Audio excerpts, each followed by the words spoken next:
ओम अज्ञानतिमिरान्धस्य ज्ञानञ्जनशलाकया चक्षुरुन्मिलितं येन तस्मै श्रीगुरुवे नमः। श्रीचैतन्यमनोभीष्टं स्थापितं येन भूतले स्वयं रूपकदा मह्यं ददाति स्वपदान्तिकं वन्देऽहं श्रीगुरुं श्रीयुतपदकमलं श्रीगुरून् वैष्णवाचं श्रीरूपं साग्रजातं सगण रघुनाथान्वितं तं सजीवं साद्वैतं सावधूतं परिजनसहितं कृष्णचैतन्यदेवं श्रीराधाकृष्णपादान् सगणद्विता श्री विशाखानवताश्च नारायणं नमस्कृत्यं नरं चैव नरोत्तमं देवीं सरस्वतीं व्यासं ततो जयमुदीरयेत् सुनतां स्वकथा कृष्ण पुण्ये श्रवणकीर्तनं हृदयन्तस्तु भद्राणि विद्मोति सुरसतां नष्टप्रायेषु भद्रेषु नित्यं भागवत सेवया भगवती उत्तम श्लोके भक्तिर्भवति नैष्ठिकी तदा रजस्तमो भावः काम लोभादयश्च चेत् एतेन निरावृतं स्थितिः सत्ये प्रसिद्धति एवं प्रसन्नमनसो भगवद्भक्ति योगता भगवतत्त्वविज्ञान मुक्तसङ्गस्य जायते विद्यन्ते हृदं ग्रन्थि छिद्यन्ते सर्वसंशयं क्षीयन्ते चास्य कर्माणि दृष्ट्वा इवात्मनीश्वरे मुखं करोति वाचालं पङ्गुं लङ्घयते गिरिं यत्कृपातम् अहं वन्दे परमानन्दमाधवम्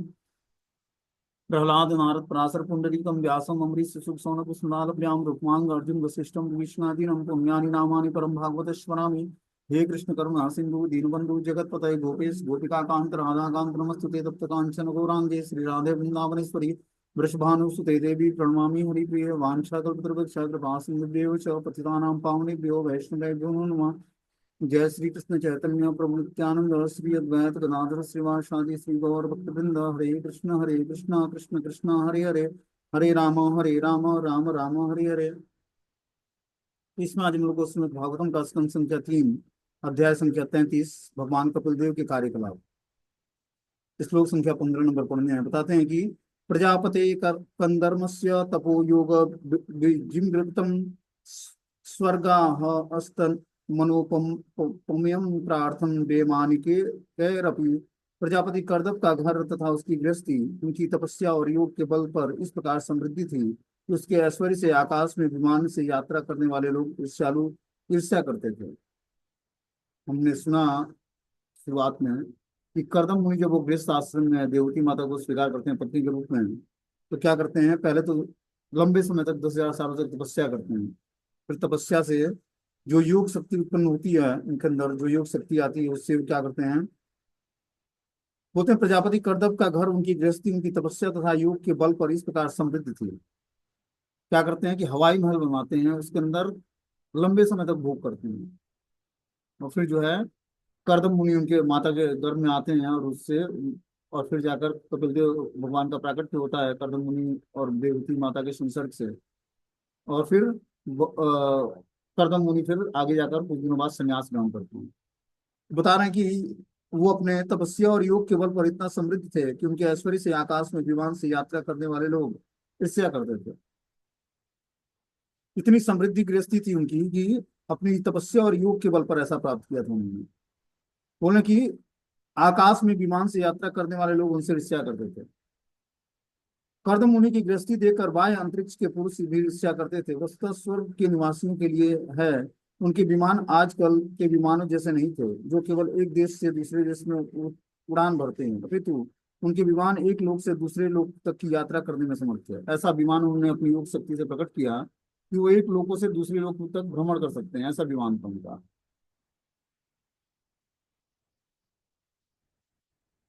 बोलते हैं आजकल जैसा नहीं था कि आजकल क्या करता है, विमान जो है एक देश से दूसरे देश तक जाता है, लेकिन उनका जो विमान था वो एक लोक से दूसरे लोक में चला जाता था।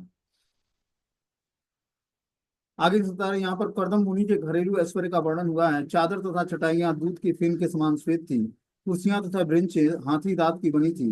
वे सुनहरी जरीदार वस्त्र से ढकी थी और पलंग सोने के बने हुए थे जिस पर मुलायम गद्दे बिछे हुए थे।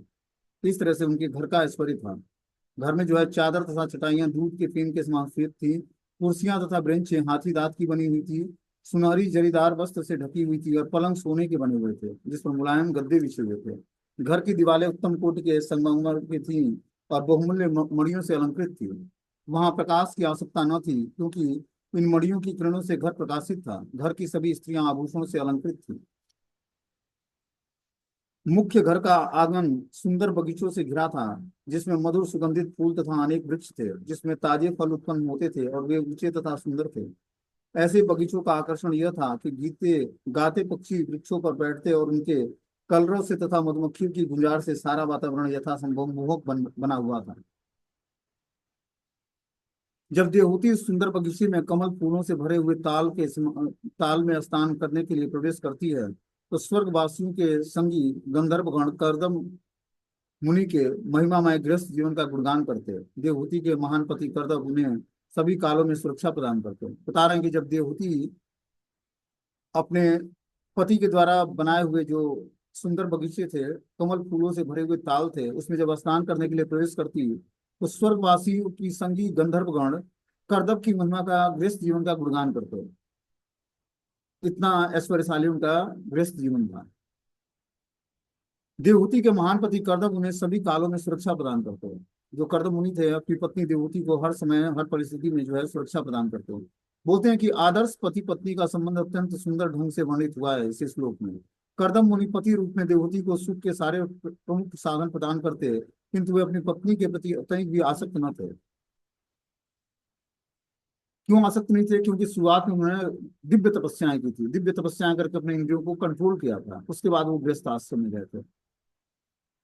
तो गृहस्थ आश्रम का उद्देश्य जो है इंद्रिय तृप्ति नहीं है। गृहस्थ आश्रम का उद्देश्य क्या है?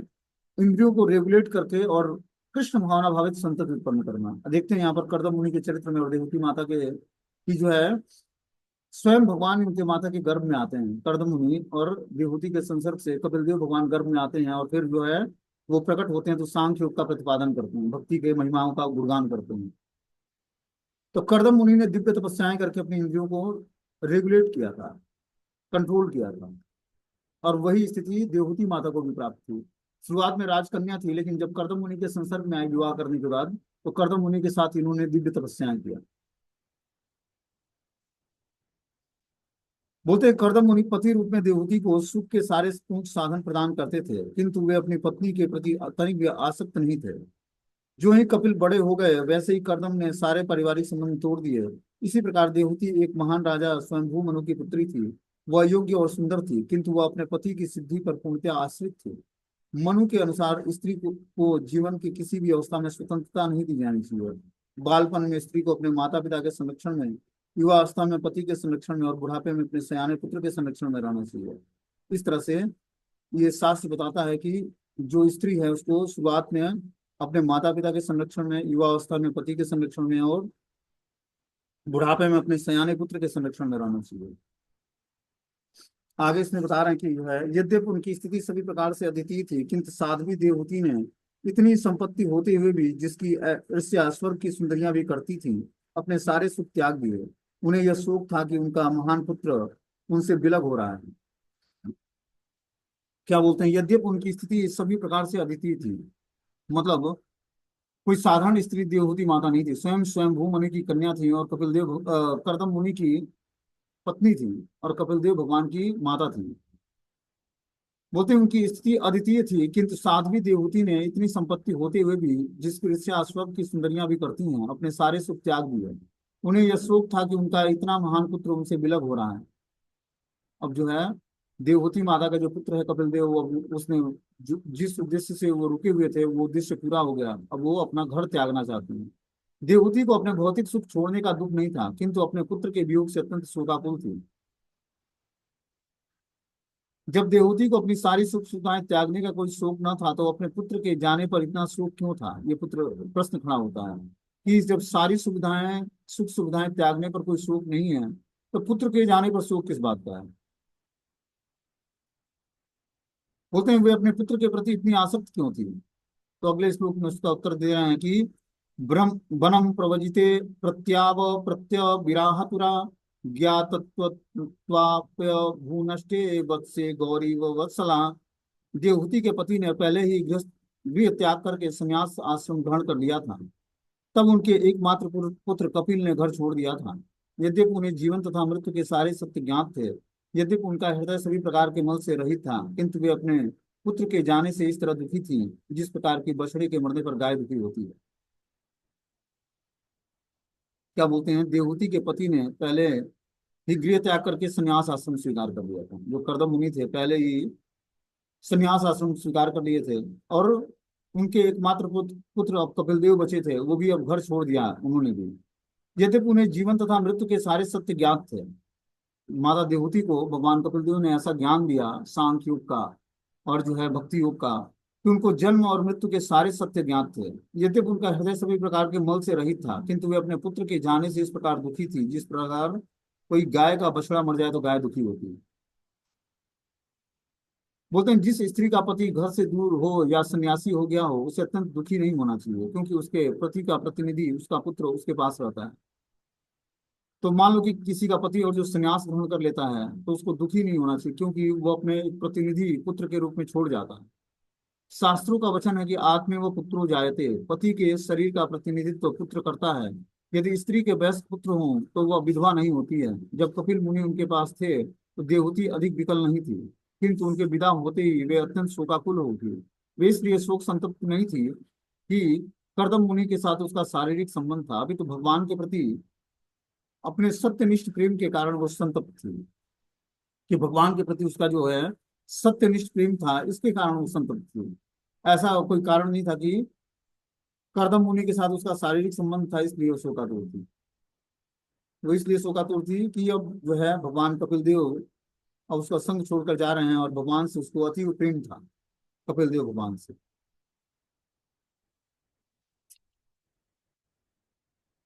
बोलते हैं हे विदुर, इस प्रकार अपने पुत्र भगवान कपिल देव का ध्यान करते हुए वे शीघ्र ही उत्तम ढंग से सजे अपने घर के प्रति अनासक्त हो उठी। जब भगवान कपिल देव चले गए तो माता देवहूति जो उत्तम ढंग से सजाए हुए घर था उसके प्रति भी अनासक्त हो जाती है। अब कोई बचा ही नहीं घर में।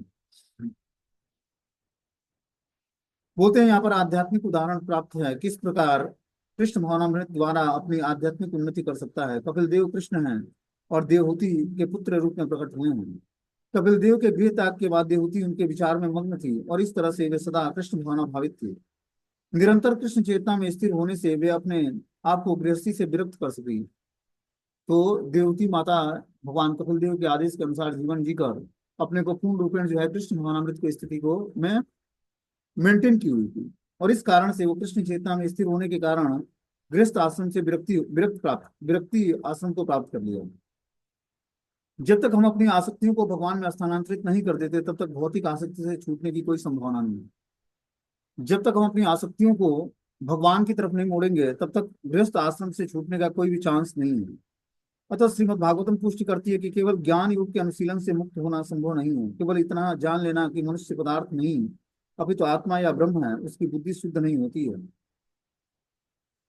भक्तगण भगवान की लीलाओं का श्रवण करते हुए तथा उनके कार्यकलापों की महिमा का गान करते हुए इस तरह उनके सुंदर दिव्य रूप का सतत स्मरण करते हुए भक्ति योग को अपना लेते हैं।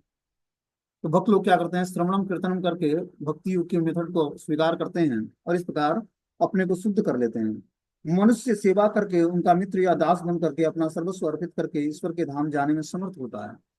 जब वो क्या करता है, भगवान की से मित्रता या दासता या अपना सब कुछ समर्पित कर देता है, मतलब दास्यम साख्यम आत्मनिवेदन, इस तीन मेथड को स्वीकार करता है, तब वो भगवान के धाम जाने में समर्थ होता है। इस तरह से देवहूति माता अपने को पूर्ण रूपेण कृष्ण चेतना में स्थिर करके और गृहस्थ आश्रम से विरक्त हो जाती हैं। बोलते हैं कि ध्यायति भगवद्रूप्यम यदाहम ध्यान गोचरम सुतम प्रसन्न वदनम समस्तम व्यस्त चिंतया। तत्पश्चात निरंतर हसमुख अपने पुत्र भगवान कपिल देव से अत्यंत उत्सुकता पूर्वक एवं विस्तार पूर्वक सुनकर देवहूति परमेश्वर के विष्णु स्वरूप का निरंतर ध्यान करने लगी। अब जो भगवान कपिल देव से जो ज्ञान सुना था उत्सुकता पूर्वक और विस्तार पूर्वक वो सुनकर देवी देवहूति परमेश्वर के विष्णु स्वरूप का चिंतन करती और ध्यान करती। उन्होंने बता रहे कि भक्ति प्रवाह योगेन वैराग्येण बलीयसाम युक्ता अनुष्ठान जाति जाति न ज्ञानेन ब्रह्म हेतुनाम विशुद्धेन तदात्मानम आत्मानम विश्वतोमुखम स्वानुभूत्या तिरोभूतम माया गुण विशेषणम। उन्होंने भक्ति में गंभीरता पूर्वक संलग्न रहकर ऐसा किया। चूंकि उनका वैराग्य प्रबल था अतः उन्होंने मात्र शरीर की आवश्यकताओं को ग्रहण किया। ये ब्रह्म साक्षात्कार के कारण ज्ञान में व्यवस्थित हुई, उनका हृदय शुद्ध हो गया, वे भगवान के ध्यान में पूर्णतः निमग्न हो गई और प्रकृति के गुणों से उत्पन्न सारी दुर्भावनाएं समाप्त हो गई। इस तरह से देवहूति माता भक्ति को गंभीरता पूर्वक स्वीकार करती हैं और भक्ति करने से उनके अंदर वैराग्य प्रबल हो जाता है और उन्होंने मात्र शरीर की आवश्यकताओं को ग्रहण किया। बस जितनी शरीर चलाने की आवश्यकता है उतना ही वस्तुओं को स्वीकार किया और इस प्रकार ब्रह्म साक्षात्कार के कारण ज्ञान में व्यवस्थित हो पाए।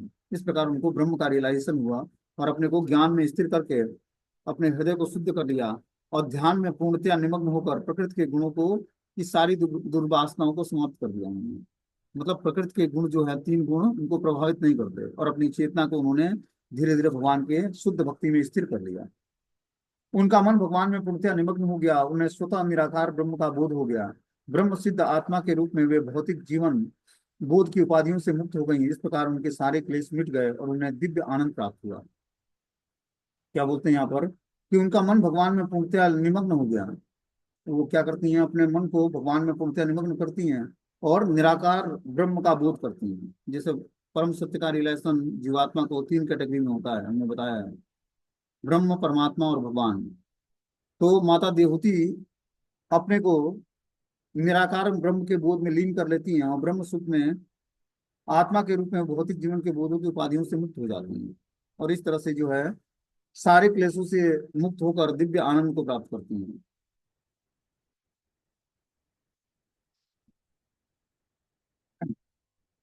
बोलते हैं देवहूति पहले से परम सत्य से अवगत थी, अतः यह प्रश्न किया जा सकता है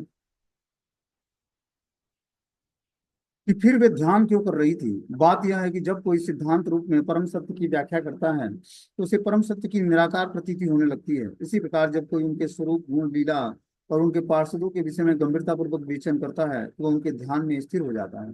परमेश्वर का ज्ञान पूर्ण हो जाने पर स्वतः निराकार ब्रह्म का ज्ञान प्राप्त हो जाता है।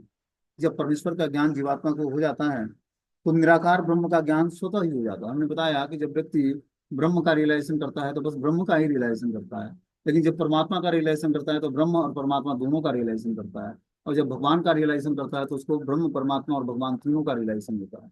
तो भगवान का रियलाइजेशन करना भक्ति से संभव हो पाता है और भक्ति करके व्यक्ति ब्रह्म, परमात्मा और भगवान तीनों का रियलाइजेशन कर लेता है। ये मेथड जो है भक्ति योग का आसान है और प्रमाणिक है। प्रमाणिक वो भी है लेकिन इसके जैसा प्रमाणिक नहीं है। ये आसान मेथड है भक्ति करना। श्रवणम कीर्तनम विष्णु स्मरणम पाद सेवनम अर्चनम वंदनम दास्यम साक्ष्यम आत्मनिर्भरम, जिसमें भगवान के नाम का कीर्तन और श्रवण करके कथाओं का, और हम धीरे धीरे ब्रह्म, परमात्मा और भगवान तीनों का रिलेशन कर लेंगे।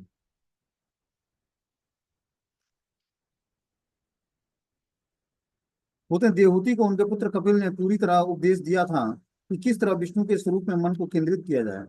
भक्ति योग से संबंध में अपने पुत्र द्वारा दिए गए उपदेशों का अनुसरण करके उन्होंने अपने मन में भगवान के स्वरूप का ध्यान किया। क्या बोलते हैं, भक्ति योग के नियमों का पालन किया पुत्र के उद्देश्य के अनुसार।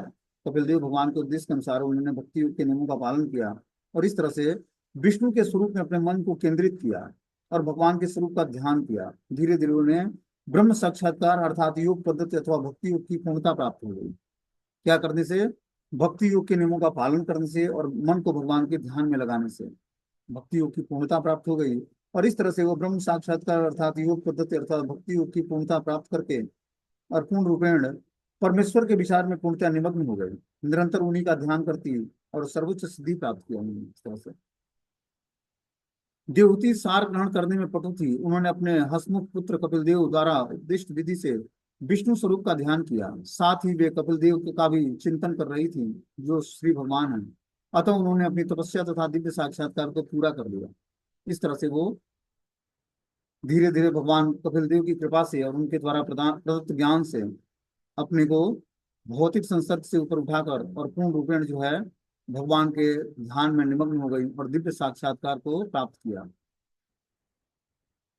बोलते नित्या आरूढ़ समाधित्वं परावृत्त्यं गुणा भ्रमां न संस्मारं तदात्मानं स्वप्ने दृष्टं नियोत्थितम्। नित्य समाधि में स्थिर होने तथा प्रकृति के गुणों से उत्पन्न भ्रम से मुक्त होने के कारण उन्हें अपना शरीर वैसे ही भूल गया जिस तरह मनुष्य को स्वप्न में अपने विविध शरीर भूल जाते हैं। बता रहे नित्य समाधि में स्थिर होने पर प्रकृति के गुणों से उत्पन्न भ्रम से मुक्त होने के कारण वो नित्य ही समाधि में स्थिर हो गई और इस तरह से प्रकृति के गुणों से मुक्त हो गई। अब मुक्त होने के कारण उनका शरीर वैसे ही भूल गया जिस प्रकार मनुष्य को स्वप्न में अपने विविध शरीर भूल जाते हैं। वो अपने शारीरिक लेवल से अपनी चेतना को उन्होंने आध्यात्मिक लेवल पर स्थिर कर लिया और शारीरिक आवश्यकताओं को भूल गए बिल्कुल। इस शरीर की भी कोई आवश्यकता है, ये स्थिति प्राप्त हो गई देवी माता को। देखो स्त्री शरीर में होने के बाद ये स्थिति प्राप्त है। तो भक्ति कोई बाउंडेशन नहीं है आपके शरीर में, स्त्री के शरीर में हो या पुरुष के शरीर में हो, या फिर जो है ब्राह्मण हो या शूद्र हो, किस शरीर में हो, किस गांव के हो, किस शहर के हो, इस पर बिलोंग नहीं करता भक्ति, इस पर डिपेंड नहीं करता है। भक्ति पूर्ण रूपेण स्वतंत्र और स्वराट है। बस करके व्यक्ति भगवान को प्रसन्न कर सकता है। कैसे? शास्त्रों की बातों को ध्यान में रखते हुए। जब वो भक्ति करेगा तो धीरे धीरे भगवान उससे प्रसन्न हो जाएंगे। बोलते हैं एक महान वैष्णव का कहना है कि जिसे अपने शरीर की शुद्धि नहीं रहती वो संसार से बदता हुआ नहीं है। जब तक हमें अपने शरीर की शुद्धि रहती है तब तक हम यह समझना चाहिए कि हम प्रकृति के 3 गुणों में बद्ध हैं। यह विस्मृति तभी संभव है जब हम अपनी इंद्रियों को भगवान के दिव्य प्रेम भक्ति में लगा देते हैं। बद्ध अवस्था में मनुष्य अपनी इंद्रियां परिवार के सदस्य या समाज अथवा देश के सदस्य रूप में लगाता है, किंतु जब वह ऐसे भौतिक सदस्यता को भूल करके यह अनुभव करता है कि वह भगवान का नित्य दास है, तब वही संसार वास्तविक विस्मृति कहलाती है। कि जब व्यक्ति भगवान की भक्ति करके अपने को शारीरिक लेवल से ऊपर उठाकर और पूर्ण रूपेण जो है अध्यात्म में स्थिर हो जाता है और भगवान के नित्य दास के रूप में अपना स्वरूप पहचान लेता है, तो वही उसकी वास्तविक विस्मृति कहलाती है। कि भौतिक संसार से की विस्मृति हो गई और आध्यात्मिक संसार उसके स्मृति में आ गया। बोलते हैं यह विस्मृति असल में भगवान की सेवा करके ही उत्पन्न होती है। जब हम भगवान की सेवा करेंगे दिव्य स्तर पर, तभी जाकर हम भौतिक संसार की विस्मृति कर पाएंगे और आध्यात्मिक संसार में स्थिर हो पाएंगे। बोलते हैं उनके शरीर की देखभाल उनके पति कर्दम द्वारा उत्पन्न अप्सराओं द्वारा की जा रही थी, क्योंकि उस समय उसे किसी प्रकार की मानसिक चिंता न थी, अतः उसका शरीर दुर्बल नहीं हुआ, वह धुएं से घिरी हुई अग्नि के समान प्रतीत हो रही थी। इस तरह से बता रहे हैं कि कर्दम मुनि द्वारा उत्पन्न उनके शरीर की देखभाल सारी कर्दम मुनि के द्वारा उत्पन्न अप्सराओं द्वारा की जा रही थी, क्योंकि उस समय उसे किसी भी प्रकार की मानसिक चिंता न थी, अतः उसका शरीर दुर्बल नहीं हुआ। क्योंकि वो पूर्ण रूपेण अपने को कृष्ण भावना में स्थिर कर लिया था, इस कारण से उनका शरीर दुर्बल नहीं हुआ। वो धुएं से घिरी हुई अग्नि के समान प्रतीत हो रही थी। ऐसा लग रहा था जैसे धुएं से घिरा हुआ अग्नि, जब धुएं से घिरा होता है तो उसमें से हल्का हल्का आंच तो निकलता है लेकिन लपट नहीं निकलती, उसी तरह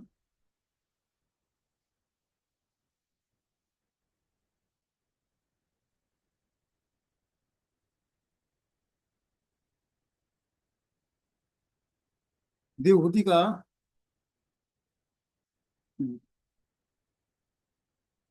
ऐसा स्वरूप हो गया था।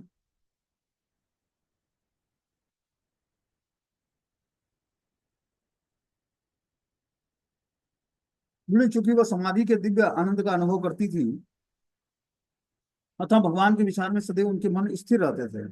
वह दुबली नहीं हुई क्योंकि उनकी देखभाल स्वर्ग की सुंदरियां द्वारा की जा रही थी, जिन्हें कर्दम मुनि ने उत्पन्न किया था। इस तरह से देवहूति माता का देखभाल स्वयं कर्दम मुनि के द्वारा जो उत्पन्न स्वर्ग की स्त्रियां थी, सुंदरियां थी, उनके द्वारा कर्दम मुनि की पत्नी की देखभाल हो रही थी। भगवान के विचार में सदैव तल्लीन होने के कारण उसे इसकी सुधि भी ना रही। उसके बाल बिखर गए और उनके वस्त्र अस्त व्यस्त हो गए। इस तरह से उनको शरीर का भान नहीं रहा कि शरीर पर वस्त्र है या भी नहीं है। बाल बिखर गए, वस्त्र अस्त व्यस्त हो गए। हे विदुर, कपिल द्वारा बताए गए नियमों का पालन करते हुए देवती शीघ्र ही भवबंधन से मुक्त हो गई और बिना कठिनाई के परमात्मा स्वरूप भगवान को प्राप्त कर लिया। इस तरह से देवती माता अपनी चेतना को भगवान में स्थिर कर लेती है। देखो, स्त्री स्वरूप में भगवत प्राप्ति कर लिया उन्होंने, स्त्री स्वरूप में रहकर, स्त्री शरीर में रहकर। अंत के समय में जब भगवान भी, कपिल देव भी घर छोड़कर चले गए अपना बेटा, और कर्दम मुनि पहले ही संन्यास ले चुके थे, उसके बाद भी उन्होंने परमात्मा स्वरूप में भगवान को प्राप्त कर लिया, परमात्मा रूप में भगवान को रियलाइज करके और बिना कठिनाई के भवबंधन से मुक्त हो गई। बोलते हैं इस प्रसंग में देवहूति की उपलब्धि को बताने वाले 3 शब्द प्रयुक्त हुए हैं, आत्मानम ब्रह्म निर्वाणम और भगवंतम। ये परम सत्य की खोज की क्रमिक विधियों को बताते हैं, जिसे भगवंतम कहा गया है। भगवान विविध वैकुंठ लोकों में वास करते हैं। निर्वाण का अर्थ है संसार के क्लेशों का शमन। जब कोई वैकुंठ को जाता है तो वह सारे क्लेशों से स्वतः मुक्त हो जाता है, यही ब्रह्म निर्माण कहलाता है। तो इस तरह से देवहूति माता जो है, भगवान विविध वैकुंठ लोकों में वास करते हैं। निर्माणम का अर्थ है संसार के क्लेशों का शमन करना। जब कोई वैकुंठ को जाता है तो वह सारे क्लेशों से स्वतः मुक्त हो जाता है। वैकुंठ जाने से पहले व्यक्ति के सारे क्लेश समाप्त हो जाते हैं, ठीक है ना, और वो दिव्य आत्म साक्षात्कार करके तब जाकर भगवान के धाम जाने की योग्यता हासिल करता है। वैदिक शास्त्रों के अनुसार निर्वाण का अर्थ है भौतिक जीवन का अंत, आत्मानम का अर्थ है हृदय के भीतर परमात्मा का साक्षात्कार, अंततः परम सिद्धि तो भगवान का साक्षात्कार है। यह समझ लेना चाहिए कि देवहूति उस लोक में प्रविष्ट हुई जिसे कपिल देव वैकुंठ कहते हैं। तो देवहूति माता भगवान की भक्ति करके परम सिद्धि को प्राप्त करके और कपिल देव द्वारा बताए गए वैकुंठ लोकों को गमन किया उन्होंने। हे विदुर, जिस स्थान पर देवहूति ने सिद्धि प्राप्त की थी वह स्थान अत्यंत पवित्र माना जाता है। यह तीनों लोकों में सिद्ध पद के नाम से विख्यात है। जहां पर देवहूति माता ने सिद्धि प्राप्त की वो स्थान सिद्ध पद के नाम से विख्यात है आज। हे विदुर, उनके शरीर के तत्व पिघल कर जल बन गए और अब समस्त नदियों में सबसे पवित्र नदी के रूप में बह रहे थे। जो भी इस नदी में स्नान करता है उसे सिद्धि प्राप्त होती है, तो सिद्धि के इच्छुक लोग उसमें स्नान करते हैं। इस तरह से विदुर को बता रहे हैं कि उनका शरीर धीरे धीरे पिघल कर जल बन गया और समस्त नदियों में सबसे पवित्र नदी के रूप में बहने लगी। उनका पूरा शरीर जो है पिघल गया और नदी का रूप धारण कर लिया। इस तरह से वो पिघले हुए नदी के रूप में जल के रूप में बहने लगी।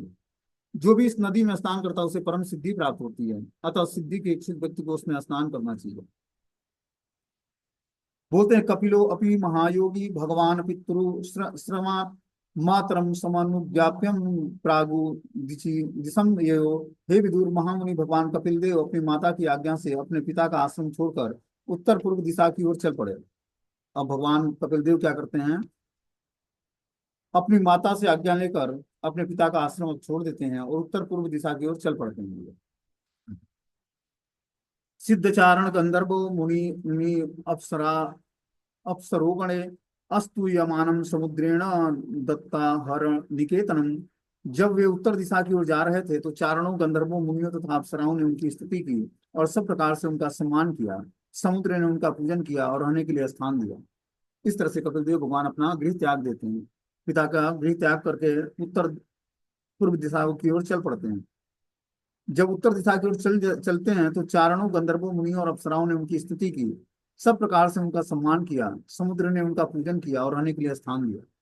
इस तरह से सारे चारण गंधर्व मुनि अप्सराएं उनकी स्तुति करने लगे सुंदर स्तुतियों से, क्योंकि स्वयं भगवान थे, और उनको सम्मान प्रदर्शित किया, फूल बरसाए। समुद्र ने उनका पूजन किया और रहने के लिए स्थान दिया। उसे कहा जाता है कि कपिल मुनि पहले हिमालय की ओर चले और वहां गंगा के उद्गम की खोज की। फिर वे गंगा के मुहाने पर समुद्र में आए, जिसे आजकल बंगाल की खाड़ी कहते हैं। सागर ने उन्हें रहने के लिए स्थान दिया, जिसे आज भी गंगा सागर कहते हैं, जहाँ गंगा नदी समुद्र में मिलती है। यह स्थान गंगा सागर तीर्थ कहलाता है। आज भी लोग वहां जाकर सांख्य दर्शन के स्थापक कपिल को नमस्कार करते हैं। तो कपिल मुनि पहले हिमालय की ओर जाते हैं और वहां से गंगा की उद्गम की खोज करते हैं कि गंगा कहाँ से निकलती है। गंगा हरिद्वार से आगे जो हिमालय पर्वत है वहां से गंगा के मुहाने पर समुद्र में आए, जिसे आजकल बंगाल की खाड़ी कहते हैं। गंगा हरिद्वार से निकलती है, वहां से उसका उद्गम होता है हिमालय से, और इस तरह से फिर वो समुद्र में बंगाल की खाड़ी में आकर गंगा सागर में मिलती है, समुद्र से मिल जाती है। बोलते हैं यह स्थान गंगा सागर तीर्थ कहलाता है और आज भी लोग वहां जाकर सांख्य दर्शन के स्थापक कपिल को नमस्कार करते हैं। इस प्रकार गंगा सागर जो जाता है तो भगवान कपिल देव को जाकर वहां पर नमस्कार करता है। आज भी कपिल मुनि तीनों लोकों में बद्ध जीवों के उद्धार हेतु वहां समाधिस्थ हैं और सांख्य दर्शन के समस्त आचार्य उनकी पूजा करते हैं। तो आज भी वहां पर समाधिस्थ अवस्था में आज भी कपिल मुनि वहां पर निवास करते हैं। कहाँ? गंगा सागर तीर्थ के आसपास। और सांख्य दर्शन के जितने भी आचार्य हैं उनकी पूजा करते हैं। हे पुत्र, तुम्हारे पूछे जाने पर मैंने तुम्हें बताया। हे पाप रहित कपिल देव तथा उनकी माता हे पाप रहित कपिल देव तथा उनकी माता के वृतांत तथा उनके कार्यकलाप समस्त वार्ताओं में शुद्धतम है। तो ये जो वार्ता हम लोगों ने सुना भगवान कपिल देव और माता देवहूति का, ये वृतांत और कार्यकलाप समस्त वार्ताओं में बिल्कुल शुद्ध करने वाला है, बहुत ही पवित्र है। स इदमनु शृणोति यो अभिधत्ते कपिल मुने मत्त ममात्मयोग गुह्यम भगवती कृतधि सुपर्ण केतामम उपलभ्यते भगवत पदारविंदम। कपिल देव तथा उनकी माता के व्यवहारों का विवरण अत्यंत गोपनीय है, और जो भी इस वृतांत को सुनता या पढ़ता है वह गरुड़ ध्वज भगवान का भक्त बन जाता है और बाद में उसकी दिव्य प्रेमा भक्ति में प्रवृत्त होने के कारण भगवत धाम में प्रवेश करता है। तो जो भी हम लोगों ने ये कपिल देव भगवान और माता देवहूति के व्यवहारों का विवरण आज सुना, आज तक लगभग बहुत लंबे समय से 3 महीने से चल रहा है, तो जो भी इस वृतांत को सुना और पढ़ा वो गरुड़ ध्वज भगवान का भक्त बन जाएगा। मतलब जो गरुड़ ध्वज मतलब जिस जो भगवान गरुड़ पर सवारी करते हैं, भगवान कृष्ण या नारायण दोनों, ठीक है ना, उनका भक्त बन जाएगा। और बाद में उनकी दिव्य प्रेमा भक्ति में प्रवृत्त होकर भगवत धाम में प्रवेश करे। ये इसका श्रुति फल है। बोलते हैं कपिल तथा उनकी माता देवहूति का यह वृतांत इतना पूर्ण तथा दिव्य है कि यदि कोई इसे केवल पढ़ता या सुनता है तो उसे जीवन की सर्वोच्च सिद्धि प्राप्त होती है, क्योंकि वह भगवान के चरण कमलों की सेवा में लग जाता है, इसमें संदेह नहीं है। देवहूति ने मानव जीवन की सर्वोच्च सिद्धि प्राप्त की, जिन्होंने भगवान को पुत्र रूप में प्राप्त करके कपिल के उपदेशों का सुचारू रूप से पालन किया। इस तरह से देवहूति बहुत ही सौभाग्यशाली स्त्रियों में है। बोलते हैं मानव जीवन की सर्वोच्च सिद्धि प्राप्त किया उन्होंने, क्या करके? अपने पुत्र भगवान कपिल देव के उपदेशों का सुचारू रूप से पालन करके। जीवन की सर्वोच्च सिद्धि क्या है? परम धाम को प्राप्त करना, भगवान के वैकुंठ धाम या कृष्ण लोक को प्राप्त करना, वृंदावन धाम को। तो जो कि कपिल देव मुनि के आदेश का पालन करके और देवहूति माता भगवान के वैकुंठ लोक को गमन करती हैं। इसका श्रुति फल बताया सुखदेव गोस्वामी ने, मैत्रेय मुनि ने विदुर जी को, कि इसको जो व्यक्ति सुनता है वो धीरे धीरे पवित्र हो जाता है और भगवान नारायण के का भक्त बन जाता है। जो गरुण ध्वज भगवान श्री कृष्ण है या नारायण है उनका भक्त बन जाता है। ठीक है ना, हरे कृष्ण। अब ये थर्ड कैंट